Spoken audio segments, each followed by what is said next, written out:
Yes, you did read that title correct. I was one of those fake kids in high school to which many people would come to know. Whether that's a good thing or a bad thing, I'll leave that for you to decide. Just kidding, I'm dummy cool as frick.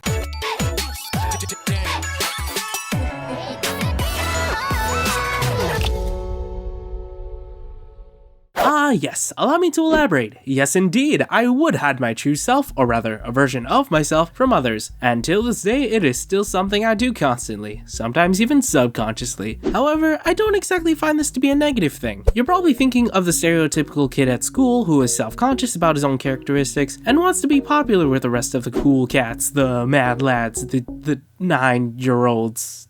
What? You get where I'm going with this. Blah blah, new fade. Fix this, fix this, fix this! I look like a JoJo villain! Blah blah, fresh kicks. Heck yeah, now my feet look like snowmobiles! You get the point. Those are the types of people that I don't exactly agree with, but have come to accept as part of the community. So how's it possible that I don't agree with them, yet I'm basically doing the exact same thing that they are? Hey, if you called me a hypocrite, I wouldn't exactly blame you for it, but just hear me out.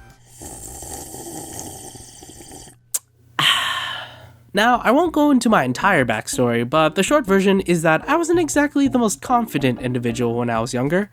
Still not exactly great in that department. Wow, an introverted Storytime animator! Gotta love those! And it wasn't like there was anything wrong with me, but it was more like everybody else was amazing in my eyes. Everybody seemed to have something that they were good at, but I didn't exactly seem to have much going for me. Sound a bit familiar? Eventually, the name that I'd come to know as my own had started to gain a negative connotation to it. I was never good at sports, so even my own team would yell out my name. Not in the way that you'd think. The only time that they'd ever cheer my name was when the opposing team was shooting, knowing that about 85% of the time, if they said my name, it would probably miss. Hit or miss. You're always going to miss! As if my name would rub off my poor athletic skills onto them, like, no, that's not how it works. Not only that, I was often told that I was the exact opposite of my brother. In elementary school, he was top of the class, high-ranking athlete, valedictorian, and popular all around the school. He was the kind of guy that whenever he put his mind to something, he could achieve it. He was the person that everybody would cheer for. He was the guy that people would brag about having on their team. So what exactly did that make me? The thing that hurt the most wasn't that these were my friends telling me these things. It was that I knew it was all true for a long time, and I knew that if nothing were to change, that's how I'd be the rest of my life. It was always a sad thought, but this was who I am, so I'd have to accept it. I don't want to go into the whole sappy backstory thing too much, but the point I'm trying to come across is that there are going to be people who tell you to just be who you are, and in the end, everything will be just fine. But this was who I was. This was my reality, and I hated it. However, a thought did pass through my mind at the same time. If that's what it meant to be Andre, then I guess all I'd have to do is change my definition. But there was this one specific encounter that I could always look back on fondly. Yeah, I'm often told that he's the exact opposite of me, because he's basically better than me in every way. That's not true. He may be better than you at a lot of things, but if there's one thing you're good at, it's being who you are. You're Andre, and no one can ever take that away from you. But I'm pretty stupid, so I'm not even sure what Andre means. Ah, hey, what was that for? If words can't explain it, then show them what it means. I wasn't doing it to look cool. I was doing it to prove to myself that I could be my very own definition of cool. Everything I knew that I liked about certain people, I would cultivate into a single character. It was kind of like a guideline to follow whenever I didn't know what to do or how to be. That feeling of relief a child gets when they know something's wrong, but it'll be alright because this person is here. Reliance. That feeling when you see someone and you may not know them very well, but you're comforted when seeing how happy and positive they are, giving off a whiff of, hey, it ain't so bad, lighten up a bit. Effervescence.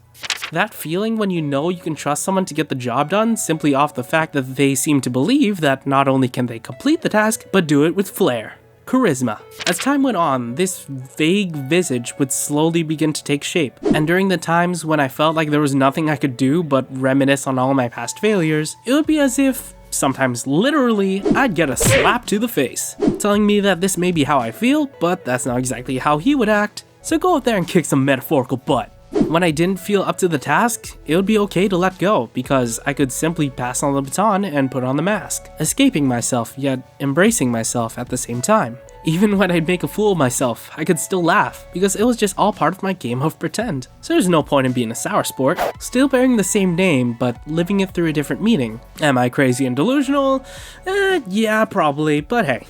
It's better than sulking about it all the time. You kinda get what I'm saying? Even if it was all a facade, even if I know I should have been afraid or ashamed of myself, this act allowed me to escape my old reality and blur the line between me and my persona, eventually to the point where I truly became the person I look up to. And at the same time, the person I strive to be. I don't mean it like I've reached the pinnacle of my life. What I'm saying is that the person I want to be is me. As narcissistic as that may sound, mask or not, I could finally smile. Success can only be earned by those who try, and by grasping that confidence in oneself, achieving such goal will only get easier with time.